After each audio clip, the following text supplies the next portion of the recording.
Zdar lidi, dneska si ukážeme, jedeme teď pojedeme teď kamionem, už jsme tady trošku v půlce, ale teď vám ukážu kam pojedeme. Takže jedeme z Prahy do Linz, je to 246 km, takže jedeme, jdeme nastartovat. Tak a jedeme, vidíte, tak a jedeme, hezký a jedeme. Tak a toto mám Mercedes, pojedeme tady z Prahy do Linza, jedem do Linz a takže teď jsme trošku narazili, to je jedno, ale můžeme jet, takže jedeme tady 60. pojedeme kruhovou objezdu, tady se nesmí stát, značka, já se nejradši přejel tu značku, bude to takový 10minutový a dívejte, tady je takový ten kruháč, ale blbý kruháč. Co nejedete normálně, nevědete, já jsem rychlej kamion, hezky se tady vám jel a ten kruháč všechno hezký, ale zase budu muset zastavit, nebo víte co, zastavit. Tak, brzdím, tak, čekáme, tak a jedeme. Tak a jedeme. Takže jedeme! 244 km ještě pojedeme, to je jedno, je zajímavý kam pojedeme. To je Mercedeska je jako druhý kamion, který je dobrý. První je Scania, ta jezdí furt tak rychle. Tak a toto Mercedesko je nejlepší na celém světě, takže já bych si doporučoval toto stáhnout, je nejlepší a je to Euro Truck Simulator 2, že si stáhla i Amerika, ale musíte mít Windows 10 počítač, takže jedeme hezky, 85 km jedeme hezky. A za chvíli už budeme tady odpočovat dolů budeme odpočovat, jak můžete vidět, tak jedu v červeným, protože jedu rychlejš, tak odpočuju, tak hezky,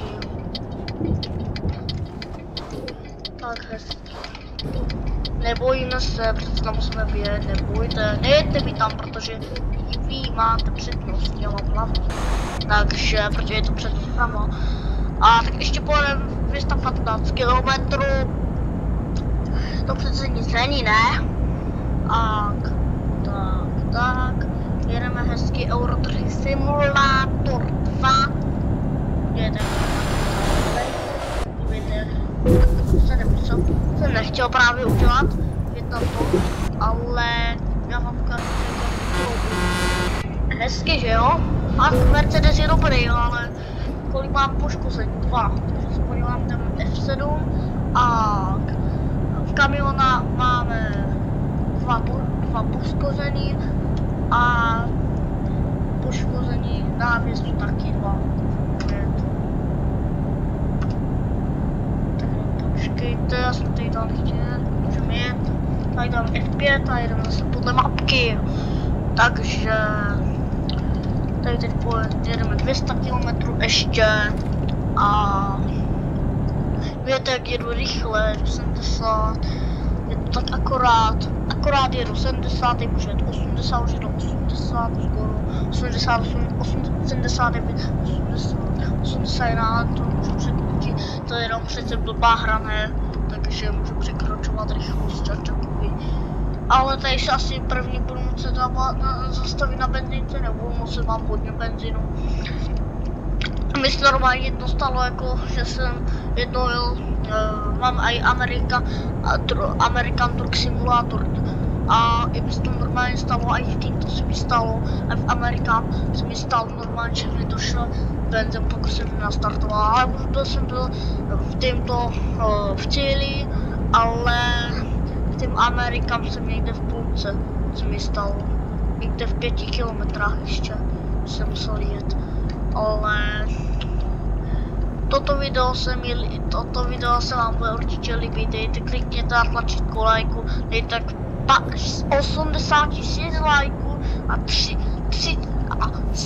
120 000 odběratelů a budu fakt rád. Natočím, klikně, za každé 10 000 lajků natočím další takovýhle video v Euro Truck Simulator 2. A když mi dáte 20 000, tak vám natočím i American Truck Simulator. A víte co, já vám to natočím zase taky Euro Truck Simulator American a natočím, protože Euro Truck Simulator American je ještě lepší, tam jezdíte takovýma velkýma kamionama, který to moc vytočit, musím brzdit, aby se tady někde zasprejit, co? A to přece nechcem, ne? Takže na 155 km ještě Linz rovně. A podíváme se, jestli nejede, můžeme jet, ale my měli to, takže přednost prava, přednost zleva nejde, ale jde přednost prava, takže jedeme. Takže jsem jim měl dát přednost, ale přesto jenom hra, ne? Tak prostě profesionálně pojedeme jenom kamionem, ne? Přece. Ale tato hra je nejlepší na celém světě, můžete si ho stáhnout, stáhněte si i World Tank.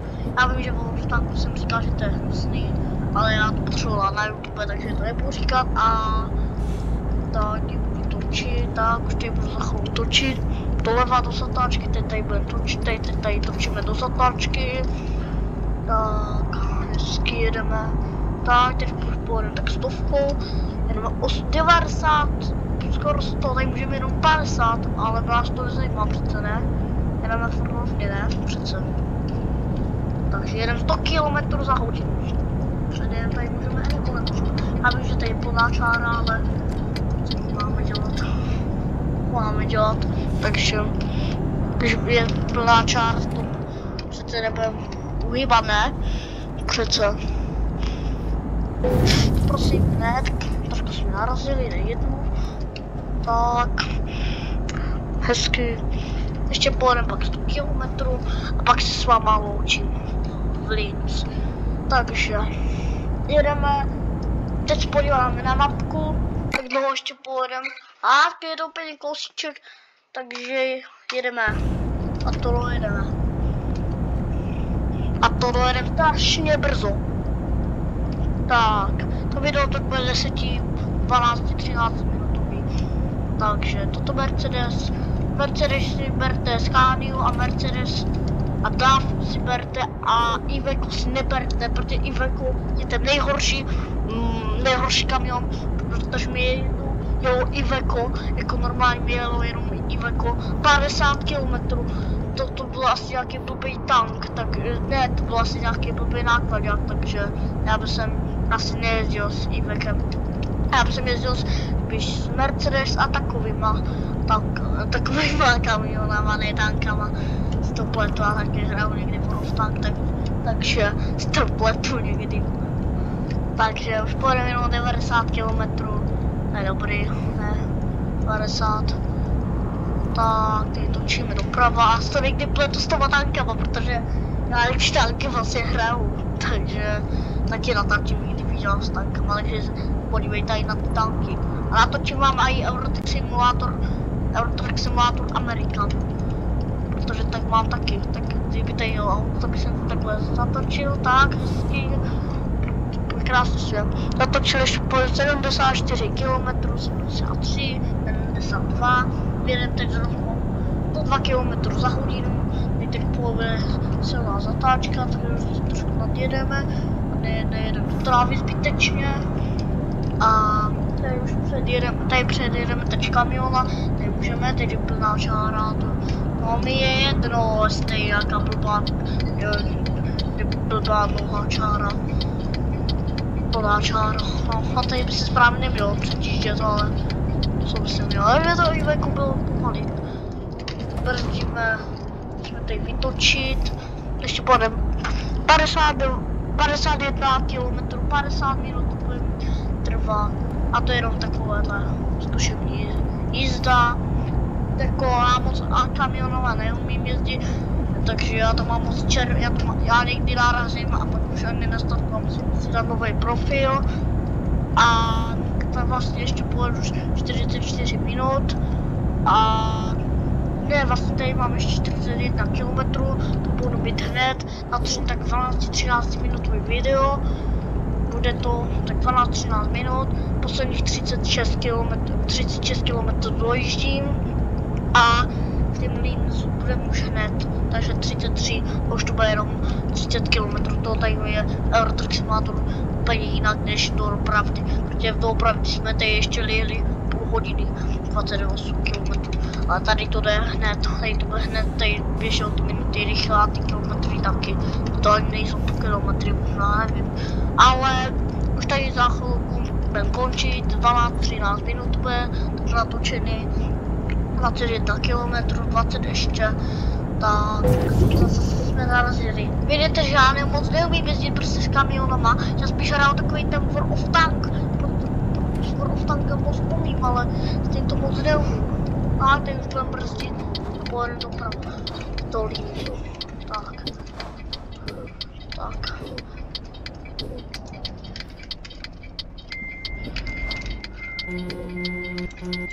Proč nejde? Jeď. Konečně už jel. Já jsem ho do něho nechtěl trošku šťouchnu. Dojíždíme posledních 9 km, takže je to nejlepší. Dojíždíme posledních 9 kiláků, 8 km, už tam hned budeme. A nebudeme tam couvat, protože to jsme si zase brali zbytečný čas. Proč jsme si měli brát čas, co?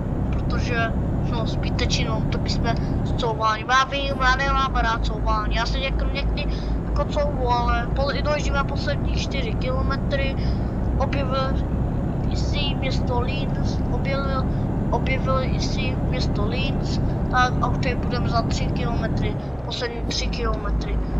A Linz, tak to já úplně znám, toto město bude tak 13-14 minut, protože už tady poslední 2 kilometry a tady už budeme odpočívat pod za chvíli doleva, nebo to bude kruhán, já nevím, ale tady může jít právě 50, ale já jedu 90, je to jedno, to je jenom blbá náhra, ne? Takže tady už budeme za chvíli brzdit. Tady trošku najdu do levýho pruhu, ale tady taky můžu už odpočívat. Takže už tady brzdím, tady už budu odpočívat i do cíle.